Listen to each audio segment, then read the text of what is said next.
السلام علیکم۔ گہری رات کے بعد ہی تو روشن سویرا طلوع ہوتا ہے۔ تمہارے رب نے تمہیں نہیں چھوڑا، بس تم اس سے نا امید مت ہو۔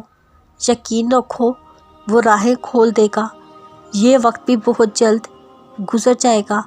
ہمت رکھو، تم جلد اپنی محنت کا صلہ پالو گے انشاءاللہ۔ وہ جس نے توبہ کی توفیق دی ہے وہ توبہ قبول بھی کرے گا۔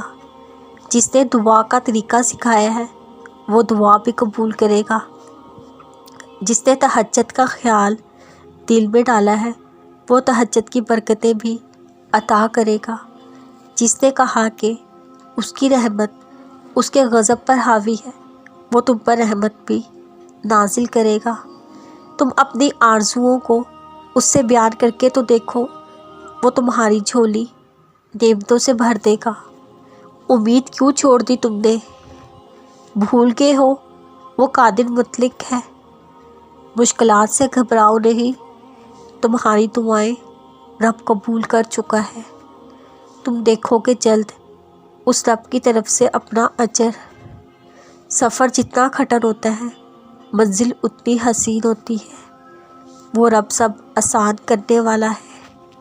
اپنے سجدوں پر یقین رکھو، پکارتے رہو اسے، وہ جواب دیتا ہے، وہ جواب دے گا، یقین رکھو۔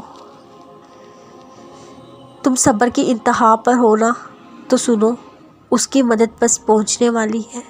تمہارے یہ بہائے ہوئے آنسو اس نے قبول کر لیے ہیں۔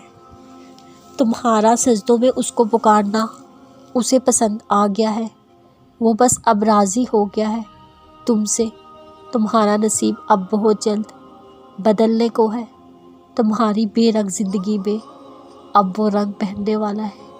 اب تمہارا گھر بھی خوشی کے پھولوں سے مہک جائے گا۔ یقین کرو، تم اپنی دعاؤں کی قبولیت جلد دیکھو گے انشاءاللہ۔ میں بہت تھک چکی تھی۔ میرے کام آسان ہونے کے بجائے الجھتے جا رہے تھے۔ میں نماز کے لیے کھڑی ہوئی۔ نماز کے بعد دعا کے لیے آنکھوں میں آنسو، ہاتھ اٹھائے۔ یا اللہ میرے پروردگار، اے دو جہانوں کے رب، میری مدد کر دے۔ یا اللہ آپ جانتے ہیں نا میں کمزور ہوں، میرے کاموں کو میرے لیے آسان کر دے۔ میری آواز مزید بھاری ہونے لگی۔ اللہ پاک مجھے مستقبل کے اندیشے ڈرا رہے ہیں۔ مجھے لگ رہا ہے میں ہار جاؤں گی۔ میری امید بس آپ ہے اور میں جانتی ہوں آپ میرے پاس ہیں، میرے ساتھ ہیں۔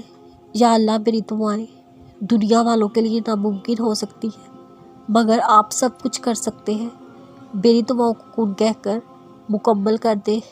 مجھے اپنی رحمت کے سائے میں لے لے۔ اور جب آنکھ کھلی دل کا بوجھ ختم ہو چکا تھا۔ وہ مجھے اس دن احساس ہو گیا تھا ہر مشکل کا حل صرف اس رب کے پاس ہے۔